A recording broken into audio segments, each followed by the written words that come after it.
Friends, हम लोग उत्तर वैदिक काल में लोगों की धार्मिक स्थिति को पढ़ रहे थे। अब धार्मिक स्थिति में हम लोग आगे देखते हैं। देखिए क्या बोला है कि इस टाइम पे ना हमें मूर्ति पूजा की जानकारी मिलती है। मतलब इसी समय से शायद मूर्ति पूजा होना शुरू हो गया।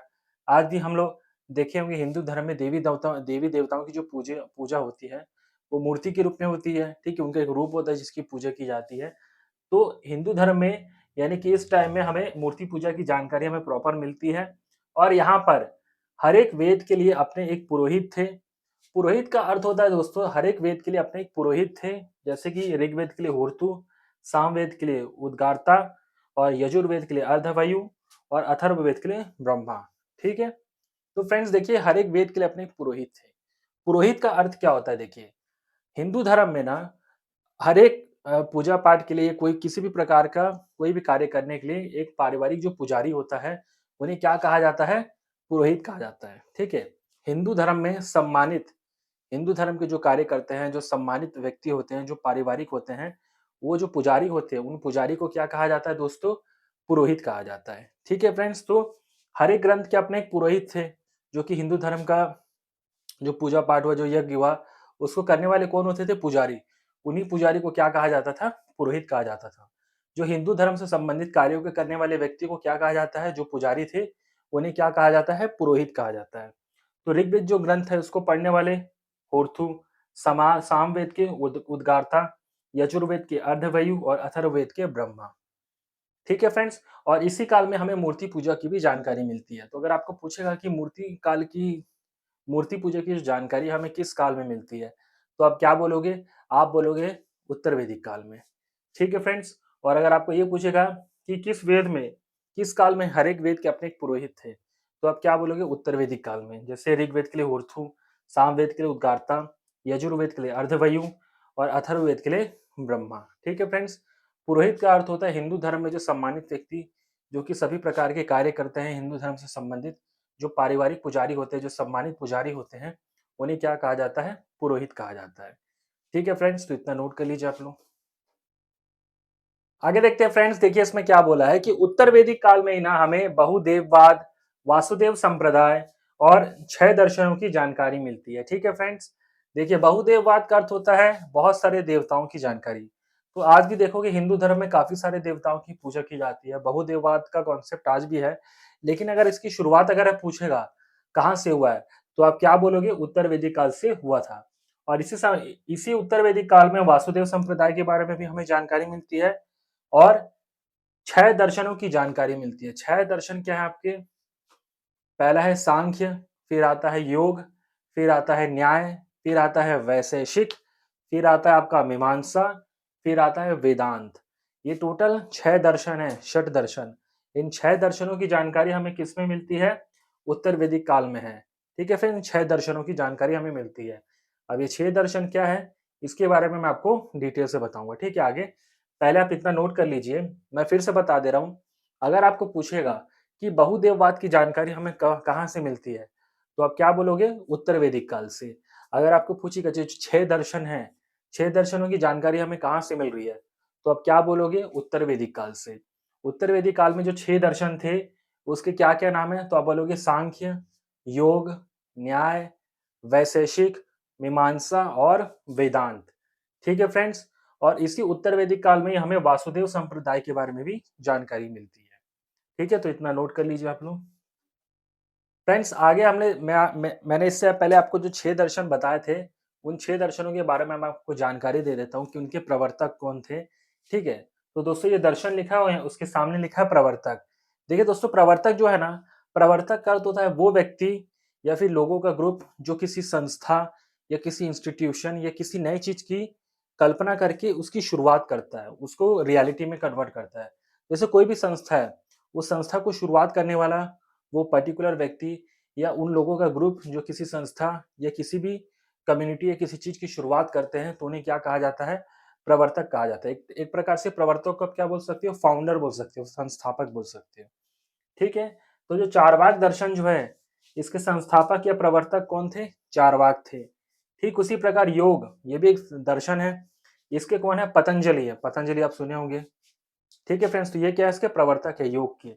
सांख्य का आएगा कपिल मुनि। सांख्य दर्शन के जो प्रवर्तक थे, यानी कि उसके जो संस्थापक, जो फाउंडर आप बोल सकते हो, वो कौन है? कपिल मुनि थे।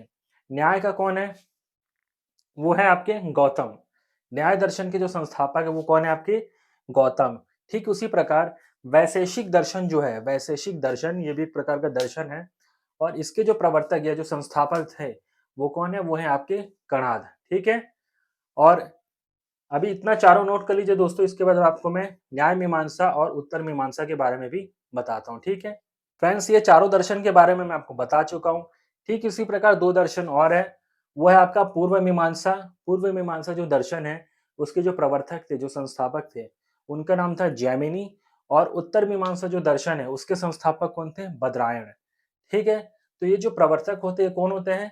किसी भी संस्था या किसी भी इंस्टीट्यूशन को शुरुआत करने वाले जो लोग होते हैं, या कोई व्यक्ति होता है, लोगों का जो ग्रुप होता है, या फिर कोई पर्टिकुलर पर्सन होता है, वो क्या कहलाता है? प्रवर्तक कहलाता है।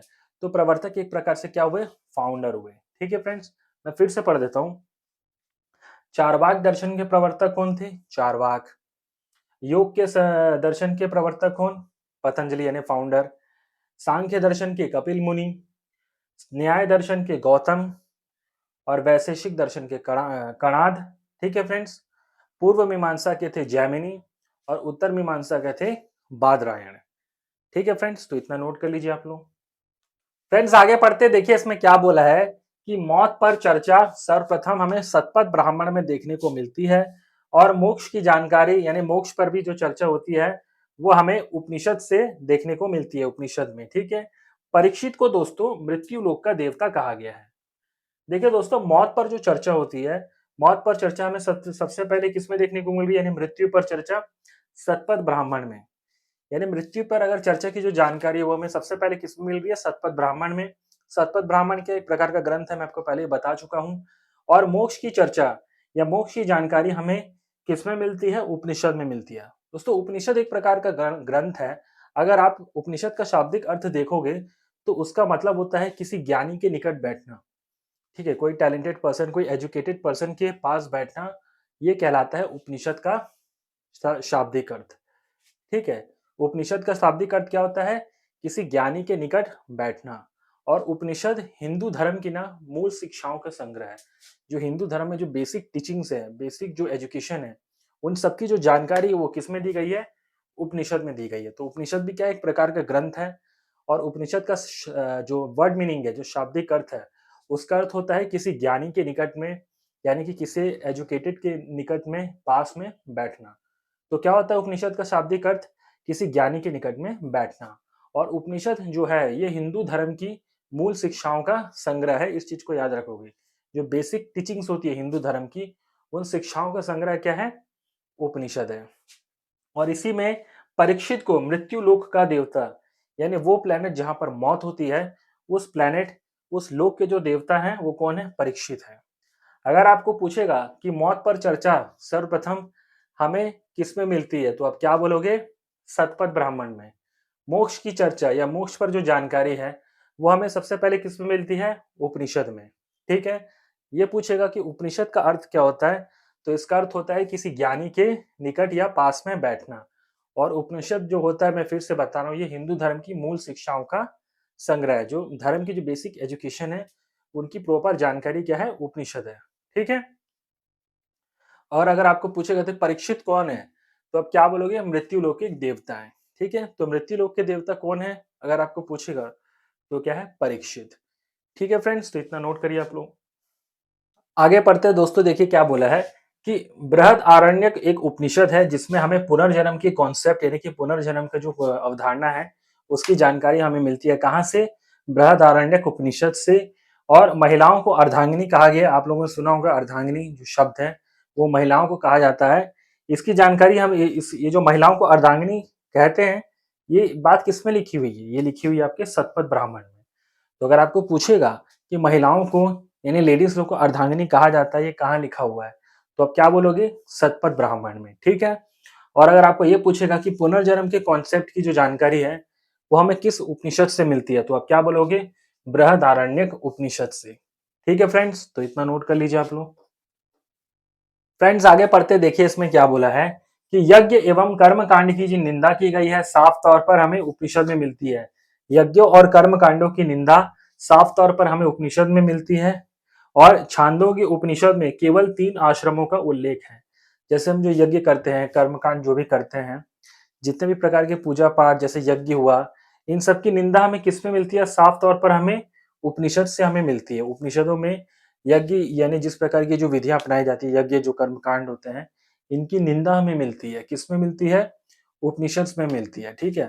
तो अगर आपको पूछेगा कि यज्ञों की निंदा या कर्मकांड की निंदा जो भी करते हैं, रिचुअल्स करते हैं, उनकी जो निंदा है, ठीक है, यानी कि उनका जो निषेध, उनका जो विरोध है, हमें किसमें मिलता है? उपनिषद में मिलता है। ठीक है, यज्ञ और कर्मकांडों की निंदा में किसमें मिलती है? साफ तौर पर उपनिषद में मिलती है। और छांदोग्य उपनिषद में केवल 3 आश्रमों का उल्लेख है। एक उपनिषद है छांदोग्य उपनिषद का। दोस्तों मैं पहले भी आपको बता चुका हूँ कि किसी ज्ञानी के निकट में बैठना या हिंदू धर्म की जो मूल शिक्षाएं हैं, जो बेसिक एथिक्स है, मतलब बेसिक जो एजुकेशन है हिंदू धर्म की, जो मूल शिक्षा है, उन शिक्षाओं की जानकारी, जो कलेक्शन है, उन मूल शिक्षाओं का संग्रह यानी कि जो कलेक्शन है हिंदू धर्म का, वही उपनिषद है। ठीक है, तो उसी में से एक उपनिषद है छांदोग्य उपनिषद। इस उपनिषद में केवल 3 आश्रमों का उल्लेख है। वो है आपका ब्रह्मचर्य, गृहस्थ और वानप्रस्थ। ब्रह्मचर्य मतलब एक प्रकार से आप सिंगल लाइफ समझ सकते हो। कोई पर्टिकुलर वन पर्सन है, वो एक लाइफ जी रहा है, तो ब्रह्मचर्य वाले फेज में है। गृहस्थ का अर्थ होता है, मान लीजिए गृहस्थ है, अगर उसने शादी कर ली तो वो क्या हो रहा है? एक फैमिली लाइफ जी रहा है। तो कैसा जीवन हो गया? वो गृहस्थ हो गया। इस गृहस्थ जीवन के बाद आता है वानप्रस्थ। वानप्रस्थ यानी कि वनों की ओर प्रस्थान करना, जंगल में प्रस्थान करना और मोक्ष के लिए प्रयास करना या जीवन के नए अनुभव के बारे में जानने की कोशिश करना। ठीक है, सिंगल लाइफ, फैमिली लाइफ यानी कि मैरिड लाइफ के बाद वनों की ओर प्रस्थान करना मोक्ष के लिए। ठीक है, तो उसे क्या कहा गया? वानप्रस्थ आश्रम कहा गया। तो लाइफ के 3 फेजेस आते हैं, ब्रह्मचर्य, गृहस्थ और वानप्रस्थ। इन तीनों की जानकारी हमें किसमें मिलती है? छांदोग्य उपनिषद में। यज्ञ और कर्म कांडों की निंदा, जो रिचुअल्स की निंदा किसमें में है? अगर आपको पूछेगा तो आप क्या बोलोगे? उपनिषद में है। ठीक है फ्रेंड्स, तो इतना नोट करिए आप लोग। फ्रेंड्स, जैसे हमें छांदोग्य उपनिषद में ना 3 आश्रमों की जानकारी थी, ठीक उसी प्रकार जाबाल उपनिषद एक है। इसमें ना दोस्तों 4 आश्रमों की जानकारी है। जैसे ब्रह्मचर्य, गृहस्थ, वानप्रस्थ और अंत में आता है सन्यास। सन्यास आश्रम जो है सन्यासी वाला। तो उसमें जो है चौथा आश्रम जो है वो सन्यासी वाला है। ठीक है, तो ब्रह्मचर्य, गृहस्थ, वानप्रस्थ और सन्यास या सन्यासी। ठीक है, इस आश्रम की जानकारी हमें मिलती है। सो दोस्तों, जैसे छांदोग्य उपनिषद में 3 आश्रम की जानकारी मिली थी, ब्रह्मचर्य, गृहस्थ और वानप्रस्थ, ठीक उसी प्रकार एक और उपनिषद है जिसका नाम है जाबाल उपनिषद। इसमें 4 आश्रमों की जानकारी मिलती है। लास्ट में जो आश्रम जुड़ता है वो आता है आपका सन्यास आश्रम। पहले था ब्रह्मचर्य, फिर आता है गृहस्थ, फिर आता है वानप्रस्थ यानी वनों की ओर प्रस्थान करना, चौथा है सन्यास आश्रम यानी सन्यासी जैसा जीवन जीना। चौथा आश्रम किसमें जुड़ा? जाबाल उपनिषद में 4 आश्रम है और जो चौथा आश्रम क्या है वो है सन्यास। और बाकी जो 3 आश्रम है किसमें मिलते हैं? छांदोग्य उपनिषद में। क्या क्या है? ब्रह्मचर्य, गृहस्थ और वानप्रस्थ। और जाबाल उपनिषद में क्या है? ब्रह्मचर्य, गृहस्थ, वानप्रस्थ और सन्यास। ये चौथा जो आश्रम है वो सन्यास यानी कि ये जाबाल उपनिषद में जुड़ जाता है। तो छांदोग्य उपनिषद में 3 आश्रम की जानकारी मिलती है और जाबाल उपनिषद में हमें 4 आश्रमों की जानकारी मिलती है। याद रखिएगा, ठीक है? उपनिषद में हमेशा नीति कथाओं का उल्लेख मिलता है। ठीक है? नीति कथाएँ। नीति कथाओं का अर्थ होता है दोस्तों, ये एक प्रकार की ना मोटिवेशनल या फिर इंस्पिरेशनल स्टोरीज़ होती हैं, जिसमें मनुष्य को यानी कि इंसान को एक गंभीर जीवन जीना और लाइफ़ के प्रति, जीवन के प्रति इंसान को कैसा व्यवहार, कैसा बिहेवियर रखना चाहिए, इस बात की जानकारी नीति कथाओं में मिलती है। ठीक है? तो नीति कथाएँ वो कथाएँ होती हैं या वो स्टोरीज़ होती हैं, ज्ञानवर्धक कहानियाँ होती हैं। बेसिकली जो नीति कथाएँ हैं दोस्तों, वो ज्ञानवर्धक कहानियाँ हैं। यानी कि इंस्पिरेशनल या मोटिवेशनल स्टोरीज़ होती हैं, जिसमें मनुष्य को एक जीवन को कैसे जीना चाहिए, इस लाइफ़ को कैसे सीरियसली होकर जीना चाहिए और इस लाइफ़ के प्रति कैसा बिहेवियर रखना चाहिए, इस बात की जानकारी किसमें दी गई है? नीति कथाओं में दी गई है। इसी को नीति कथा कहा जाता है। अगर नीति कथा अगर आपको पूछेगा, तो बेसिकली आप इंस्पिरेशनल स्टोरीज़ समझ सकते हो। जिसमें इंसान को एक अच्छा लाइफ कैसे जीना चाहिए, लाइफ के प्रति बिहेवियर कैसा होना चाहिए, इस बात की जानकारी हमें मिलती है। तो उपनिषद में उन्हीं नीति कथाओं का उल्लेख है, ठीक है? और नीतिगत शिक्षा देने के लिए कथात्मक शैली का प्रयोग हुआ। यानी नीतिगत शिक्षा देने के लिए, नीति की शिक्षाओं को देने के लिए कथात्मक शैली का प्रयोग हुआ।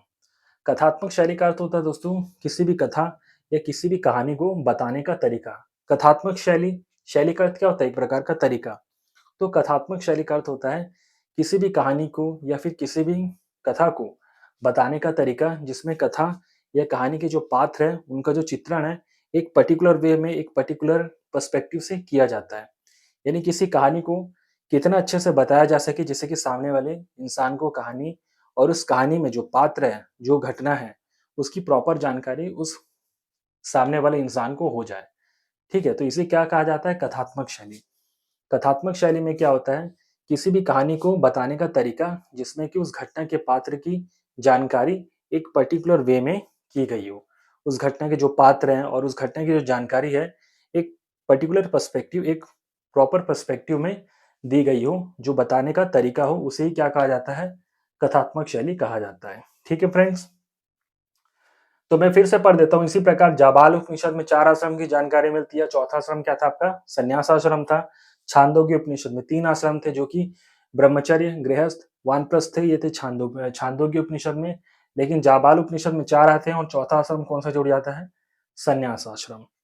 उपनिषद में ही हमें नीति कथाओं का उल्लेख मिलता है। नीति कथा यानी कि मैं पहले ही बता चुका हूँ आपको, ज्ञानवर्धक कहानियाँ यानी कि मोटिवेशनल स्टोरीज, जिसमें इंसान को एक अच्छा लाइफ कैसे जीना चाहिए और एक लाइफ के प्रति कैसा बिहेवियर रखना चाहिए, कैसा बिहेव करना चाहिए, इस बात की जानकारी दी गई है। और नीतिगत शिक्षा यानी कि मॉरल एजुकेशन देने के लिए कथात्मक शैली का प्रयोग किया गया। कथात्मक शैली यानी किसी भी कहानी को बताने का तरीका, किसी भी कथा को बताने का तरीका, जिससे कि उस कहानी या उस कहानी की जानकारी या उस कथा की जानकारी या उस कहानी के जो पात्र होते हैं, कथा के जो कहानी का जो पात्र होता है, उसको एक पर्टिकुलर एंगल में, पर्टिकुलर पर्सपेक्टिव से पेश किया जाए, जिससे कि सामने वाले इंसान को काफ़ी अच्छे से समझ आ जाए। इसे क्या कहा जाता है? कथात्मक शैली। यानी कथात्मक शैली का अर्थ होता है कथा को बताने का या उसे नरेट करने का तरीका। ठीक है फ्रेंड्स, तो इतना नोट कर लीजिए आप लोग।